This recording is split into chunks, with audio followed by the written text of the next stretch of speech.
আজকে আমরা সপ্তম শ্রেণীর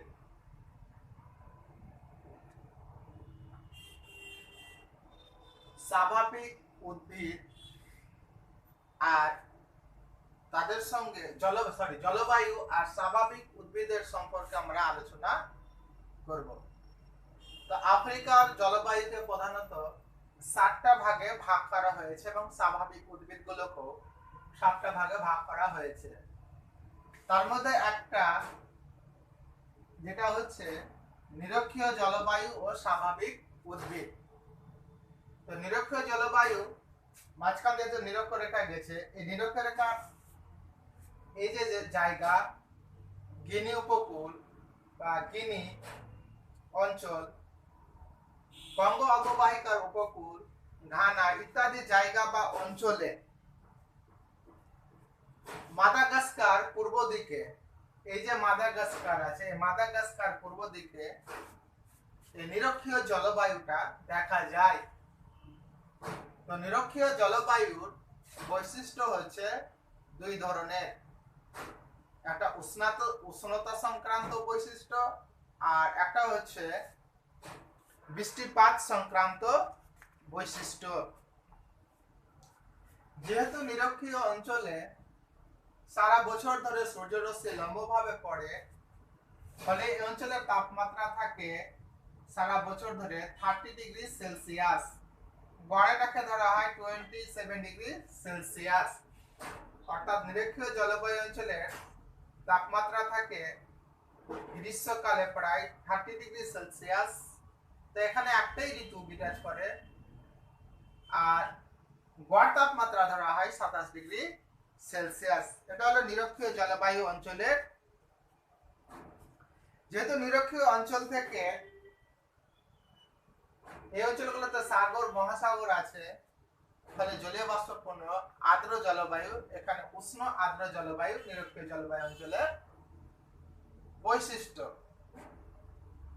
এই অঞ্চলে দিন এবং রাতের উষ্ণতার পার্থক্য খুবই কম, মাত্র 5 ডিগ্রি সেলসিয়াস, এবং বাৎসরিক উষ্ণতার প্রসার খুবই সামান্য, মাত্র 2 থেকে 3 ডিগ্রি সেলসিয়াস বাৎসরিক উষ্ণতার প্রসার হয়ে থাকে।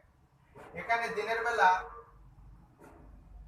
তাপমাত্রা সারা বছরই খুব বেশি থাকে, দিনের বেলা বেশি তাপমাত্রা, রাতে একটু কম তার তুলনায়।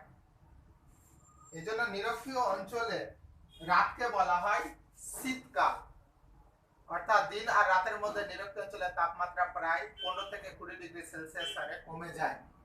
দিনের বেলা তাপমাত্রা কম বেশি লাগে আর রাতের তাপমাত্রা কম, এই জন্য নিরক্ষীয় অঞ্চলকে বলা হয়, রাতকে বলা হয় শীতকালীন, শীতকাল। নিরক্ষীয় অঞ্চলে রাতকে বলা হয় শীতকাল।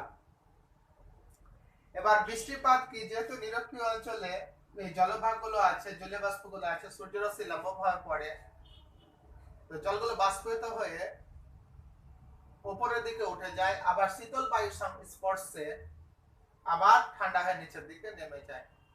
এভাবে পুরো সকাল থেকে সূর্যোদয়ের পর থেকে বিকেল 4টে পর্যন্ত প্রায় বারবার সূর্যের জলভাগগুলো উষ্ণ আর আর্দ্র হয়ে উপরের দিকে উঠে যায়, শীতল বায়ু হয়ে দিকে নিচে, এটাকে বলা হয় নিচের দিকে নেমে, যেটা বলা হয় পরিচলন পদ্ধতি। তো বিকেল দিকে এখানে যে বৃষ্টিপাত হয় বিকেল 4টের দিকে, এই জন্য একে বলা হয় 4 o'clock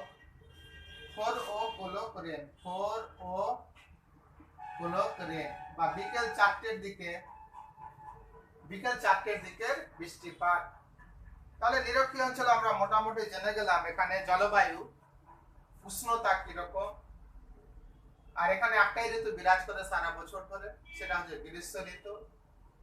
এই অঞ্চলে বৃষ্টিপাত হচ্ছে, বার্ষিক গড় বৃষ্টিপাত হচ্ছে 200 থেকে 250 সেন্টিমিটারের বেশি। যদিও নিরক্ষীয় অঞ্চল, এখানে বৃষ্টিপাত হচ্ছে 200 থেকে 250 সেন্টিমিটারের মতো হয়ে থাকে নিরক্ষীয় জলবায়ুর বৈশিষ্ট্য।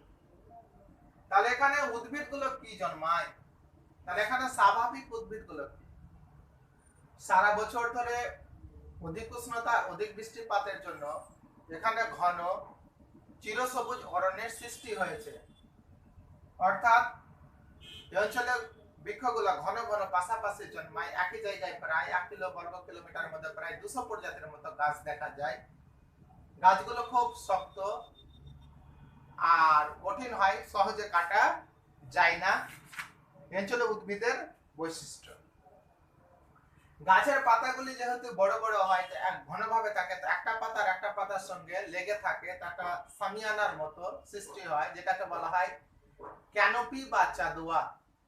যেহেতু একটা পাতার সঙ্গে লেগে থাকে, ফলে সূর্যের আলো বনভূমির তলদেশগুলোতে পৌঁছাতে পারে না, ফলে এই বনভূমির তলদেশ সাথে বা ভিজে থাকে। আর এই বনভূমিগুলোর আর একটা বৈশিষ্ট্য হচ্ছে কি, ঝোপঝাড় লতা গুল্মে পরিপূর্ণ, অর্থাৎ আগাছা পরিপূর্ণ। এই বনভূমিগুলোতে সহজে প্রবেশ করা যায় না, দুর্গম। এটা হলো এই বনভূমির একটা বৈশিষ্ট্য। যেহেতু একটা পাতার সঙ্গে একটা পাতা লেগে থাকে, ফলে সূর্যের আলো এই অঞ্চলে পৌঁছাতে পারে না, ফলে ওই অঞ্চলে একটা চিরগোধূলি অঞ্চলের সৃষ্টি হয়। অর্থাৎ চিরগোধূলি অঞ্চলে এই বনভূমির একটা বৈশিষ্ট্য। তাহলে এই বনভূমির বৃক্ষগুলো কি? এই বনভূমির বৃক্ষগুলো হলো রোজ উড, আয়রন উড, এবনি, তারপরে কর্পূর ইত্যাদি, রবার, কোকো প্রভৃতি এই বনভূমির প্রধান উদ্ভিদ। তাহলে আমরা নিরক্ষীয় জলবায়ু পেয়ে গেলাম। এটা হচ্ছে নিরক্ষীয় জলবায়ু। মাদাগাস্কার পূর্ব দিকে, গিনি, কঙ্গো অববাহিকার উপকূলে এই জলবায়ুটা দেখা যায়, যেটার নাম হলো নিরক্ষীয় জলবায়ু ও স্বাভাবিক উদ্ভিদ। এবার আমরা যেটা আসবো, দ্বিতীয় নম্বর, যেটা হচ্ছে ক্রান্তীয় সাভানা জলবায়ু আর উদ্ভিদ। এই যে অঞ্চলটা দেখা যাচ্ছে, এই জায়গাটা হচ্ছে ক্রান্তীয় সাভানা জলবায়ু অঞ্চলের অন্তর্গত। সাদা যে অংশটা দেখা যাচ্ছে, এই সাদা অংশটা হচ্ছে ক্রান্তীয় সাভানা। কি কি জায়গা আছে? সুদান, চাদ, নাইজেরিয়া, গিনি, তানজানিয়া আর জাম্বিয়া ইত্যাদি জায়গাটা হচ্ছে ক্রান্তীয় সাভানা জলবায়ু অঞ্চলের অন্তর্গত। এই অঞ্চল হচ্ছে গ্রীষ্মকালটা থাকে উষ্ণ আর আর্দ্র। ক্রান্তীয় সাভানা জলবায়ুর বৈশিষ্ট্য হচ্ছে গ্রীষ্মকাল থাকে উষ্ণ আর্দ্র আর শীতকাল থাকে শুষ্ক। তাহলে ক্রান্তীয় সাভানা যেটা দেখতে পেলাম, এই ক্রান্তীয় সাভানা অঞ্চলের গ্রীষ্মকালীন বৈশিষ্ট্য হলো উষ্ণ আর আর্দ্র আর শীতকাল শুষ্ক। এখানে গ্রীষ্মকালীন গড় উষ্ণতা থাকে 27 থেকে 32 ডিগ্রি সেলসিয়াস, 27 থেকে 32 ডিগ্রি সেলসিয়াস। এটা গ্রীষ্মকালীন উষ্ণতা থাকে। এবং শীতকালীন উষ্ণতা থাকে 18 থেকে 25 ডিগ্রি সেলসিয়াস। মানে ক্রান্তীয় সাভানা জলবায়ু অঞ্চলের উষ্ণতা সংক্রান্ত বৈশিষ্ট্য, গ্রীষ্মকালে তাপমাত্রা থাকে গড় 27 থেকে 32 ডিগ্রি সেলসিয়াস, আর শীতকালে গড় উষ্ণতা থাকে কত? 18 থেকে 25 ডিগ্রি সেলসিয়াস। এই ক্রান্তীয় সাভানা অঞ্চলের জলবায়ু উত্তর ক্রান্তীয় সাভানা অঞ্চলের তুলনায় দক্ষিণ ক্রান্তীয় সাভানা অঞ্চলের জলবায়ু কিছুটা শীতল। যেহেতু এটা দক্ষিণ দিকে বেশি গেছে, সূর্যরশ্মি লম্বভাবে পায় না, তির্যকভাবে পায়। এজন্য এই অঞ্চলের জলবায়ুগুলো কি হয়েছে তোমার, এই যে এটা অংশটা বাদ যাবে, আবার এর কিছু অংশ বাদ, এই জলবায়ুটা আবার শীতকালে শীতল থাকে। আর এই উত্তর অংশটা যেহেতু সূর্যরশ্মি লম্বভাবে পায়, এই জন্য এখানে ক্রান্তীয় সাভানা জলবায়ু উষ্ণতা সামান্য বেশি থাকে দক্ষিণের তুলনায়। এই অঞ্চলে বার্ষিক গড় বৃষ্টিপাতের পরিমাণ হচ্ছে 100 থেকে 150 সেন্টিমিটার। 100 থেকে 150 সেন্টিমিটার বৃষ্টিপাত হয়। তাহলে ক্রান্তীয় সাভানা জলবায়ু অঞ্চলের বৈশিষ্ট্য আমরা কি পেলাম? এই অঞ্চলে গিনি, ঘানা, নাইজেরিয়া, তানজানিয়া ইত্যাদি, জাম্বিয়া, চাদ ইত্যাদি জায়গাতে অবস্থান করছে দেশগুলি আফ্রিকা মহাদেশের অন্তর্গত ক্রান্তীয় সাভানা জলবায়ু। গ্রীষ্মকালীন উষ্ণতা 27 থেকে 32 ডিগ্রি সেলসিয়াস, শীতকালীন 18 থেকে 25 ডিগ্রি সেলসিয়াস, আর এখানে বৃষ্টিপাত হয় বার্ষিক 100 থেকে 150 সেন্টিমিটার।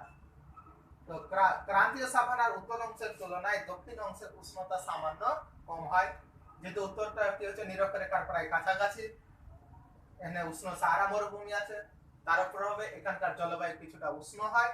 আর দক্ষিণ দিকে ক্রান্তীয় সাভানা জলবায়ুটা উত্তরের তুলনায় কিছুটা শীতল হয়ে থাকে। তাহলে ক্রান্তীয় সাভানা জলবায়ু অঞ্চলের কি তৃণভূমি জন্মায়, বড় বড় গাছের পরিবর্তে ঘাস লতা পাতীয় জাতীয় যে ঘাসগুলো জন্মায় এগুলোকে বলা হয় তৃণভূমি। পূর্ব দিকে যে বিস্তীর্ণ অঞ্চল রয়েছে এই জায়গাগুলোতে তৃণভূমি জন্মায় গাছের পরিবর্তে। যেহেতু এই অঞ্চলের যেসব গাছ জন্মায় সেগুলির পাতা বাষ্পমোচন রোধ করার জন্য, যেহেতু আফ্রিকা উষ্ণ অঞ্চলে অবস্থান করছে, তো বাষ্পমোচন রোধ করার জন্য এদের গাছের পাতাগুলো কাঁটায় পরিণত হয়ে যায় ক্রান্তীয় সাভানা। এবং কাণ্ডে যে গাছগুলো আবার জন্মায় এর কাণ্ডে আবার মোমের প্রলেপ থাকে, মোমের মতো একটা পিচ্ছিল প্রলেপ থাকে। শিকড় কি করে, জল সংগ্রহের জন্য, যেহেতু বৃষ্টিপাতের পরিমাণ কম এই অঞ্চলগুলোতে, তো জল সংগ্রহের জন্য এই অঞ্চলে উদ্ভিদের শিকড়গুলো মাটির খুব গভীরে প্রবেশ করে যায়, এটা একটা বৈশিষ্ট্য। আর একটা বৈশিষ্ট্য কি, তৃণভূমিওয়ালা যে সমস্ত জায়গাতে আবার 100 থেকে 150 বৃষ্টিপাত হয়, তো আদের তৃণভূমির গাছের জন্য পাতাগুলো এমন ভাবে জন্মায় একটা ছাতার মতো, এটাকে পার্কল্যান্ড বলা হয়। কি পার্কল্যান্ড? সাভানা পার্কল্যান্ড বলা হয়, তো জিম্বাবুয়ে একে পার্কল্যান্ড বলা হয়। উদ্ভিদগুলো উচ্চতা হয় 1 মিটার থেকে, সাভানা উদ্ভিদ 1 মিটার থেকে 3 থেকে 4 মিটার পর্যন্ত লম্বা হয়। 3 থেকে 4 মিটার পর্যন্ত এই অঞ্চলের উদ্ভিদগুলো লম্বা হয়ে থাকে।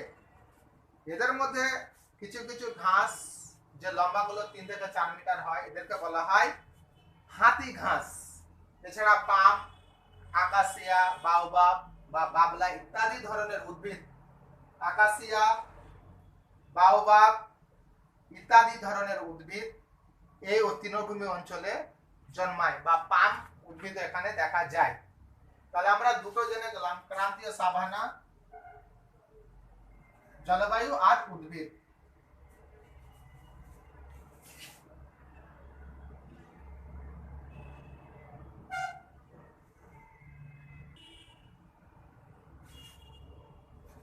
এবার আফ্রিকা আমরা জলবায়ু 3 নম্বর যেটা পার্ট হচ্ছে মরু জলবায়ু ও স্বাভাবিক উদ্ভিদ। তাহলে মরু জলবায়ুর অঞ্চলগুলো কি কি? এখানে আলজেরিয়া, মরক্কো, মিশর, সাহারা মরুভূমি আর কালাহারি মরুভূমি গুলি উষ্ণ মরু জলবায়ু অঞ্চলের অন্তর্গত। এই উষ্ণ জলবায়ু অঞ্চলের আবার আমরা উষ্ণ বৈশিষ্ট্য কি জানবো। বৈশিষ্ট্য হচ্ছে এখানে গ্রীষ্মকালীন গড় উষ্ণতা থাকে 35 ডিগ্রি সেলসিয়াস। গ্রীষ্মকালীন গড় উষ্ণতা থাকে 35 ডিগ্রি সেলসিয়াস, যদিও কোথাও কোথাও এই তাপমাত্রা 50 ডিগ্রি সেলসিয়াস বা তারও বেশি হয়ে থাকে। আলজেরিয়াতে, আফ্রিকার যে আলজেরিয়া আছে, এই আলজেরিয়ার আজিজিয়া যেটা আছে, ওই আজিজিয়ার তাপমাত্রা হচ্ছে 58 ডিগ্রি সেলসিয়াস। এটাকে বিশ্বের উষ্ণতম স্থান হিসাবে ধরা হয়ে থাকে। তাহলে গ্রীষ্মকালের তাপমাত্রা আমরা পেয়ে গেলাম, এবং শীতকালে এখানে গড় তাপমাত্রা থাকে 15 ডিগ্রি সেলসিয়াস। এটা হচ্ছে আফ্রিকার উষ্ণতা সংক্রান্ত বৈশিষ্ট্য। বৃষ্টিপাত কি, উষ্ণ মরুভূমি অঞ্চলে সাহারা কালারি জায়গাগুলোতে বার্ষিক বৃষ্টিপাত হয় 25 সেমির কম। অর্থাৎ এই আফ্রিকা মরু অঞ্চলের জলবায়ুগুলোতে বৃষ্টিপাত হয় 25 ডিগ্রি সেলসিয়াসের কম, বৃষ্টিপাতের পরিমাণ হয় না। আর শীতকালে বৃষ্টিপাত প্রায় হয় না, শুষ্কই থাকে।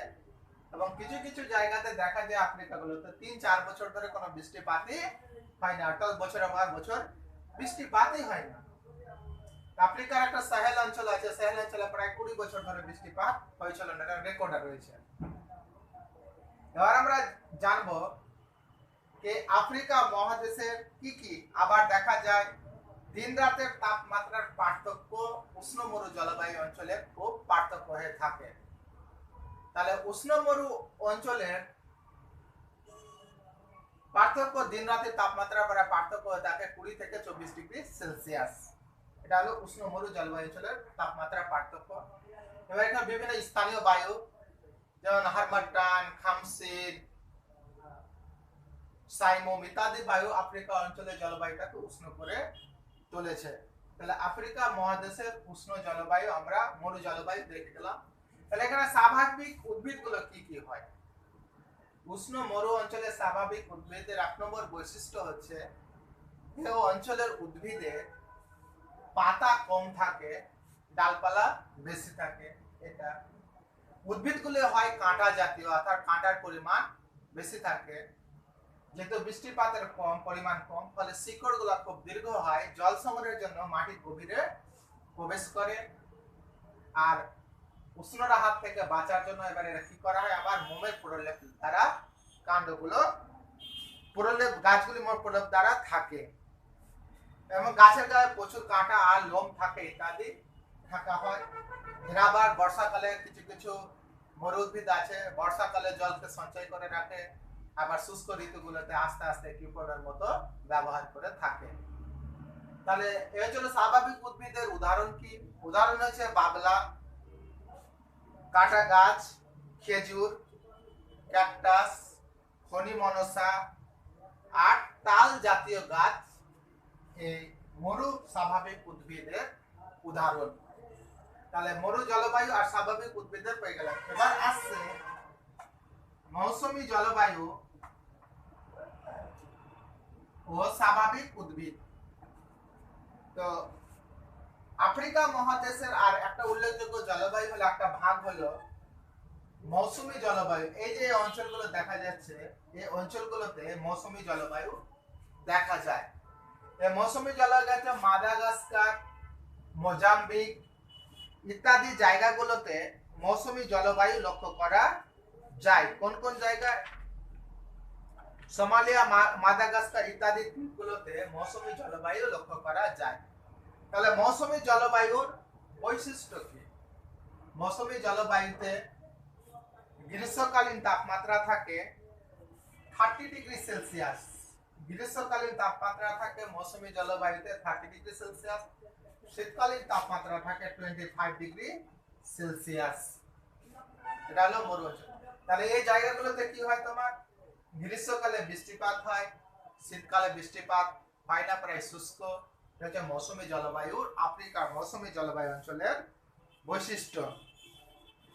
গ্রীষ্মকালে যে আবার বৃষ্টিপাতটা হয়, সে বৃষ্টিপাতের পরিমাণ খুবই কম, 75 থেকে 100 সেন্টিমিটার বৃষ্টিপাত হয়ে থাকে। তাহলে মৌসুমী আফ্রিকার মৌসুমী জলবায়ু মাদাগাস্কার, সোমালি, মোজাম্বিক ইত্যাদি দ্বীপগুলোতে মৌসুমী জলবায়ু দেখা যায়। গ্রীষ্মকালীন উষ্ণতা 30 ডিগ্রি সেলসিয়াস, শীতকালীন উষ্ণতা 25 ডিগ্রি সেলসিয়াস এবং বার্ষিক বৃষ্টিপাত 75 থেকে 100 সেন্টিমিটারের মতো হয়ে থাকে। শীতকালে বৃষ্টিপাত থাকে না, শুষ্ক থাকে। তাহলে এই অঞ্চলের স্বাভাবিক উদ্ভিদের বৈশিষ্ট্য কি? এই অঞ্চলের স্বাভাবিক উদ্ভিদের একটি উল্লেখযোগ্য বৈশিষ্ট্য হলো এই অঞ্চলের উদ্ভিদগুলো শীতকালে পাতাগুলো ঝরে পড়ে যায়, অর্থাৎ পর্ণমোচী। জলের অভাব দূর করার জন্য শীতকালে গাছের পাতাগুলো ঝরে পড়ে যায়। এটা হচ্ছে এই অঞ্চলের বৈশিষ্ট্য। বনভূমিগুলো খুব ঘন নয়, ছড়িয়ে ছিটিয়ে অবস্থান করে। আর বনভূমিগুলোর উপরিভাগ প্রায় গম্বুজাকৃতির হয়ে থাকে। গাছগুলির উচ্চতা প্রায় 15 থেকে 30 মিটার পর্যন্ত হয়ে থাকে। ইত্যাদি হচ্ছে মৌসুমী জলবায়ুর উদ্ভিদের বৈশিষ্ট্য। উদ্ভিদের কম বৃষ্টিপাত যুক্ত গুলোতে শাল, বাঁশ, গামার, সেগুন, চন্দন ইত্যাদি মৌসুমী জলবায়ু অঞ্চলগুলোতে, কম বৃষ্টিপাত যুক্ত অঞ্চলগুলোতে জন্মায়। আর যে সমস্ত জায়গাতে বৃষ্টিপাত আবার বেশি হয়, ওই সমস্ত জায়গাতে চিরহরিত উদ্ভিদগুলো যেমন আইরনউড, রোজউড, মেহগুনি, এছাড়া নিম, পলাশ, মহুয়া ইত্যাদি ধরনের গাছ মৌসুমী জলবায়ু অঞ্চলে জন্মে থাকে বা জন্মায় বা উদাহরণ। আজ এ পর্যন্তই থাকলো।